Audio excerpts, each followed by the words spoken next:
உலகெலாம் பரவ என் உள்ளத்து இருந்தே அலகிலா ஒளிசை அருட்பெருஞ்சோதி அருட்பெருஞ்சோதி அருட்பெருஞ்சோதி தனிப்பெருங்கருணை அருட்பெருஞ்சோதி.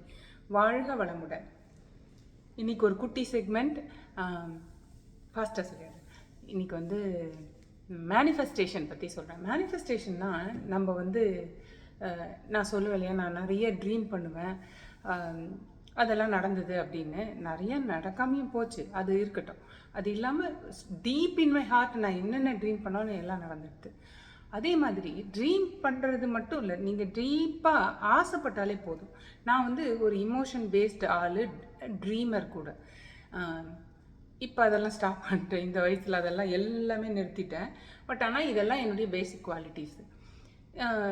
என் ஹஸ்பண்ட் இருக்கார்ல, அவர் வந்து ரொம்ப ப்ராக்டிக்கல் பட் இமோஷ்னல். ட்ரீமர்னு சொன்னால் எனக்கு தெரிஞ்சு கிடையாது. அது மாதிரி ட்ரீம் பண்ணுறதே கிடையாது. பொண்ணு பார்க்க வரும்போது கூட உனக்கு பக்தி உண்டான்னு கேட்டார். நான் வந்து உடனே அப்போல்லாம் ப்ரூஃப் காமிப்போம்ல, காலேஜ் மேகசினில் நான் எழுதின கவிதையை காமிச்சேன். அதில் வந்து என்னமோ வரும், இறைவா என்னை ஏற்றுக்கொள்ள என்னமோ வரும், அதில் வச்சுக்கோங்களேன். புவியிலே பிறந்ததால் புவி அழகிலே மயங்கி விட்டேன், அந்த மாதிரி ஏதோ எழுதி வச்சுருந்தேன். அப்போ எங்கள் மாமனார் கூட கிண்டல் பண்ணியிருந்தார் அப்புறமா, கல்யாணத்துக்கு அப்புறமா. அதாவது எதுக்கு இவன் கேட்டான், பக்தியாக இருந்தால் என்ன, இல்லாட்டி இவனுக்கு என்ன அப்படின்னு கேட்டார். அந்த மாதிரி பக்தி உண்டே ஒழிய, இப்போ நான் வந்து கடவுள் வந்து எது வேணால் செய்ய முடியும் நம்மளால். தெய்வத்தை நம்பினா போதும், எல்லாத்தையும் மாற்ற முடியும்னு நம்புகிற ஆள். ஆனால் அவர் அப்படியெல்லாம் கிடையாது. தெய்வம் இருக்குது, தெய்வத்தெல்லாம் கும்பிடுவாரே தவிர தெய்வத்தை வச்சு விதியெல்லாம் மாற்றுறது அந்த கதையெல்லாம் நம்ப மாட்டார் அவர். அதனால சிரிப்பார், என்னுடைய பக்தியை நினச்சி சிரிப்பார். இப்போ எப்படி இருக்காரோ அதை நான் டெஸ்ட் பண்ணுறதே இல்லை, விட்டுட்டேன். சரியா? இப்போ நான் என்ன சொல்லேன்னா, அவர் இப்படிப்பட்ட ப்ராக்டிக்கலான ஒரு ஆள். ஆனால் அவருடைய டீப்பான ஆசை கூட பலிச்சுது. அவரோட டீப்பான ஆசை கூட பலிச்சுது. எப்படி சொல்கிறேன் அப்படின்னா, அவர் வந்து கல்யாணம் ஆகி ஒரு மாதத்துக்குள்ளே நாங்கள்லாம் வந்து இதுக்கு போனோம். எல்லோரும், எங்கள் அம்மா, என் தம்பி, என் மாமனார், அவர் தான் புக் பண்ணார். நாங்கள் எல்லோரும் வந்து பிருந்தாவன் கார்டன், அந்த மைசூர் ஃபுல்லாக, பெங்களூரில் கல்யாணம் பண்ணி போனேன் நான். மைசூர் ட்ரிப் போனோம். மைசூர், அதுக்கு முன்னாடி கூட ஏதோ 2-3 பேலூர், அலைபேடு அதெல்லாம் கூட போயிருக்கோம். மைசூர் போயிருக்கும்போது கடைசியாக பிருந்தாவன் கார்டன், அந்த ட்ரிப் மேனேஜ்மெண்ட் அது கடைசியாக கூட்டிகிட்டு போனாங்க. ஏன்னா அப்போ தான் அந்த லைட்டிங் எல்லாம் நைட்டு பார்த்துட்டு ரிட்டர்ன் 1 டே ட்ரிப் மாதிரி. வெடிக்காத்தால கிளம்புவாங்க, மிட் நைட் கொண்டு வந்து விட்டுருவாங்க இல்லையா, அந்த மாதிரி. அதில் வந்து பிருந்தாவன் கார்டனில் எல்லாரும் அவங்கவுங்க புதுசாக கல்யாணம் ஆனதுனால எங்களை அப்படியே விட்டு, எங்கள் மாமனார், எங்கள் அம்மா, என் தம்பி எல்லாம் ஆளாளுக்கு ஒரு பக்கம் ஜாலியாக சுற்றின்னு இருந்தாங்க. நாங்கள் 2 பேரும் உட்காந்துருந்தோம். அப்போ வந்து எல்லாம் சுற்றி பார்த்துட்டு உட்காந்துருக்கும்போது எதிர்க்க ஒரு பெரிய ஹோட்டல், பக்கத்துலேயே ஒரு பெரிய ஜுவல்லரி பெங்களூரில். அந்த கார்டனில் உட்காந்துட்டு அவர் இப்படி பார்த்தா எனக்கு ரொம்ப நகை பிடிக்கும்னு அவருக்கு தெரியும். ஆனால் கல்யாணம் பண்ணி நான் பொண்ணு பார்க்க வரும்போது நிறைய நகை போட்டுருக்க மாதிரி ஒரு ஃபோட்டோவை வந்து என் நாத்தனார் என் ஆல்பத்துலேருந்து எடுத்துன்னு போயிட்டான் இவருக்கு காமிக்கிறதுக்கு. அதை பார்த்துட்டு இவர் பயந்துட்டுருக்காரு. இவ்வளோ நகை போட்டிருக்கேன் இந்த பொண்ணு, அப்படி நம்மளால் மேனேஜ் பண்ண முடியுமா அப்படின்னு யோசிச்சிருக்காரு. அப்புறமா பொண்ணு பார்க்கும்போது கேட்டார், உனக்கு நகை பிடிக்குமான்னு. பிடிக்கும் அப்படின்னு சொன்னேன். எனக்கு பிடிக்காதுன்னாரு. உனக்கு பிடிக்காட்டி போதும், எனக்கு பிடிக்கும் அப்படின்னு நான் சொல்லிட்டேன். உங்களுக்கு பிடிக்காதா, எனக்கு பிடிக்காதுன்னு ட்ராமா போடவே கிடையாது. நான் சொன்னேன், உங்களுக்கு பிடிக்காட்டி என்ன நீங்களா போட்டு போகிறீங்க, எனக்கு ரொம்ப பிடிக்கும் அப்படின்னு நான் சொல்லிட்டேன். அதே மாதிரி வந்து பார்த்தாரு, சாரின்னா எனக்கு அவ்வளோ பிடிக்குமா, ஒரு 500 புடவை எங்கிட்டயே இருந்தது. அதுக்கப்புறம் அந்த ஹிஸ்ட்ரியெல்லாம் சொல்கிறேன், காமெடி. அந்த மாதிரி எனக்கு பிடிக்கும். அதனால இவர் அந்த ஜுவல்லரியை பார்க்கும்போது அப்போ சொன்னார் என்கிட்ட, அப்படியே கண்ணில் கொஞ்சம் அப்படியே தண்ணியோடு சொன்னார், நான் எப்போ அப்படி ஆகணும், அப்படியே அந்த கடைக்குள்ளே நான் போயிட்டு உனக்கு என்ன வேணுமோ எடுத்துக்கோமா அப்படின்னு சொல்லிட்டு நான் சேரில் அப்படியே கால் மேலே கால் போட்டு உட்காந்து உன்னை பார்க்கணும், நீ வந்து எதை செலக்ட் பண்ணுறியோ அதை ஓகே ஓகே அப்படின்னு சொல்லிட்டு நான் செக் கொடுக்கணும், அந்த மாதிரி ஒரு நிலைமைக்கு நான் வரணும் அப்படின்னு சொன்னார். அது வந்து ஒரு என்ன சொல்கிறது, ஒரு ட்ரீமியாக ரொமான்டிக்காக அப்படி மட்டும் ஃபீல் பண்ணல. நான் டீப் இன் மை ஹார்ட் நான் எடுத்துகிட்டு இருக்கேன். பட் நகை வாங்கி தரல, அதை தாண்டி எனக்கு லவ் உண்டு. நான் சொன்னேன் இல்லையா, அந்த மாதிரி ஒரு சத்திய பிரமாணத்தோடு தான் நான் கல்யாணம் பண்ணிட்டேன். எனக்கு தெரிஞ்சு என் பீரியடில் என்னோட கசின்ஸ் எல்லாருமே அப்படி தான், நாங்கள் அப்படி தான் வளர்க்கப்பட்டோம். அதுக்காக இவர் ஒன்றுமே சம்பாதிக்காமல் இருந்தால் எப்படி, அதெல்லாம் நான் சொல்லவே இல்லை. பட் அதெல்லாம் உண்டு. பட் ஆனால் அந்த உண்மையான அன்பு, அதுக்கான பரிசு நிச்சயமாக கிடைக்கும். அப்படி அவர் சொன்னாரா, அது நடந்ததா.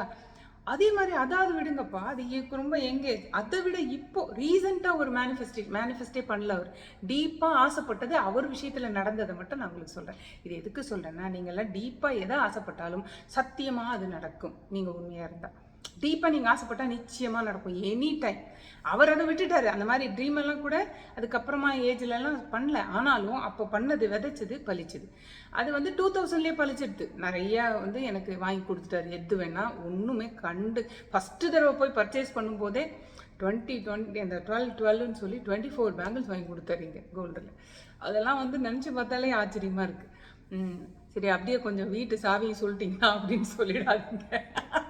அப்படி ஒருத்தர் கமெண்ட் போட்டிருந்தாரு யாருக்கும். இந்த வார்ட்ரோப்பு அதெல்லாம் காமிப்பாங்கல்ல, ஜுவல்லரி எல்லாம் காமிப்பாங்கல்ல, அப்போ வந்து ஏமா அப்படியே கொஞ்சம் வீட்டு சாவி எங்கே வைக்கிற பீரோ சாவி அதையும் காமிச்சிட்டேன்னா கொஞ்சம் நல்லாயிருக்கும் அப்படின்னு.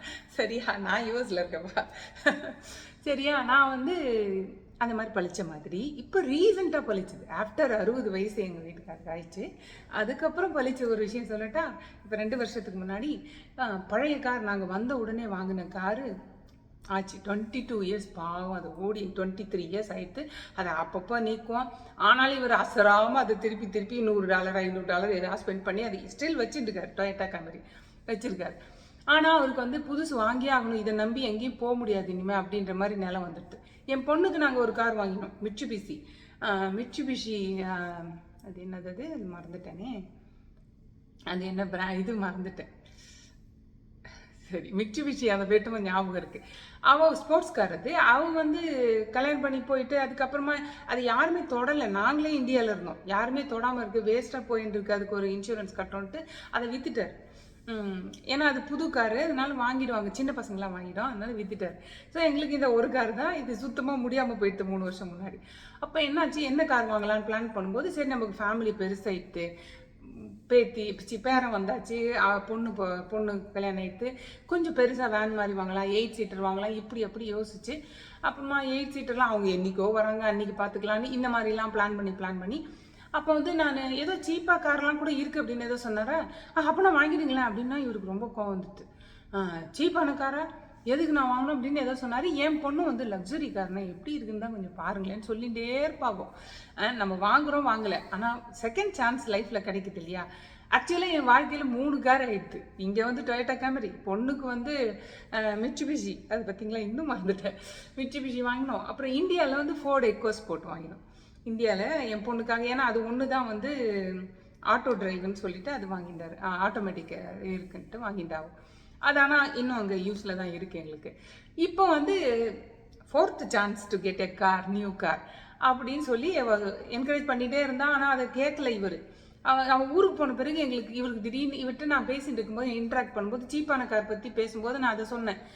நான் ஏன் அதை வாங்கணும், நான் வந்து அப்படின்னு ஏதோ சொன்னார். நான் கேட்டேன், உங்களுக்கு கூட ட்ரீம் எல்லாம் இருக்கேன்னு, உங்களுக்கு ஏதாவது ஆசையான்னு அப்படின்னு கேட்டேன். எனக்கு தெரிஞ்ச ஒரு ட்ரீமர் கிடையாது இல்லையா, ஸோ எனக்கு தெரியாது. நான் கேட்டேன், ஏன் இல்லாமல் நான் குழந்தையிலேருந்து எல்லா கார் பேரும் எனக்கு தெரியும், அதில் இருக்கிற மெக்கானிசம் கூட எனக்கு தெரியும்.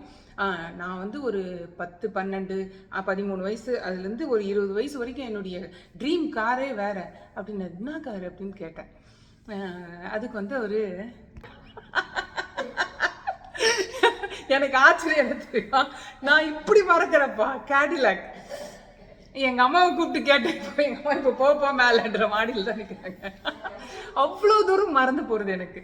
சரியா, அது வந்து இவர் சொன்னார், நான் வந்து சின்ன குழந்தையிலேருந்து என்னோட ட்ரீம் வந்து கேடிலாக் அப்படின்னாரு. நான் அதை கேள்விப்பட்டது கூட கிடையாது. எனக்கெல்லாம் வந்து என்ன தெரியும், பென்ஸ் காரு அதுதான் எனக்கு தெரியும்.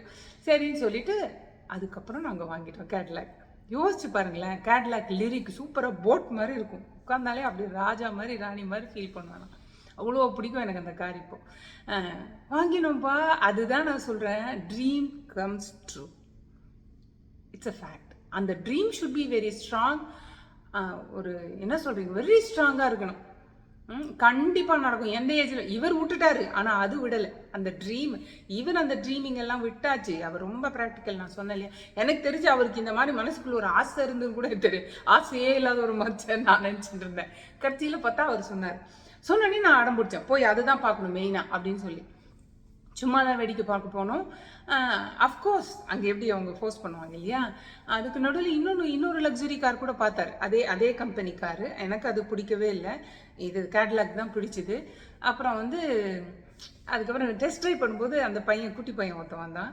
எங்களுக்கு எங்கேயுமே ஒரு அம்மா அப்பாவாக நினைக்கிற மாதிரி, அமெரிக்காவில் கூட வெள்ளைக்காரன் கூட அப்படிதான் அமைவான் எனக்கு. அவன் வந்து ஓட்டிகிட்டு இருக்கும்போது டெஸ்ட் ட்ரைவ் பண்ணும்போது அவன் கேட்டான், இந்த கார் உங்களுக்கு பிடிச்சிருக்கா அப்படின்னு கேட்டான்.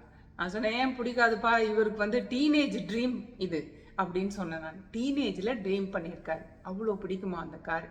ஆனால் அதை நாங்கள் அவ்வளோதான் வாழ்க்கை முடிஞ்சிட்டு இனிமேல் எவ்ரி திங் செட்டில்டு சாட்டிஸ்ஃபைடுன்னு நினைக்கும் போது கூட அந்த dream comes true now. So அந்த dream should be very strong. அது வந்து உங்களை வந்து அடைஞ்சிடும். நம்ம விட்டால் கூட அது விடாது. சரியா? எப்பயுமே உள்ளுவதெல்லாம் உயர் உள்ளல். சரியா? இது கடை சொல்லிட்டேன். ஏன்னா இன்றைக்கி எங்கள் அம்மாவுக்கு எம்பசி போகிறோம், இந்தியன் எம்பசி போய் இந்த லைஃப் சர்டிஃபிகேட் கொடுப்போம்ல, பென்ஷனுக்கு, அது கொடுத்துட்டு வரணும். கொடுன்னு சொல்லிட்டு நான் ஓடுறேன். ஏன்னா எல்லாரும் ட்ரீம் ஹை. இதெல்லாம் மெட்டீரியல் திங் தான். உங்கள் ஜாலிக்காக நான் சொல்கிறேன். ஏன்னா இதை விட பெருசு நடக்கும். எப்படி அப்படின்னா மரணமில்லா பெருவாழ்வே நமக்கு கிடைக்கும். டெய்லி அதை நினைக்கிறோன்னு வச்சுக்கோங்களேன், நடந்துடும். இதெல்லாம் நடக்கும்போது அது நடக்காதா? அதுதான் நடக்கும். ஏன்னா அது ரொம்ப நேச்சுரல் திங். அதனால கண்டிப்பாக நடந்துடும். சரியா? எல்லாம் உள்ளுவதெல்லாம் உயர் உள்ளல். வாழ்க வளமுடன். அருட்பெருஞ்சோதி அருட்பெருஞ்சோதி தனிப்பெருங்கருணை அருட்பெருஞ்சோதி.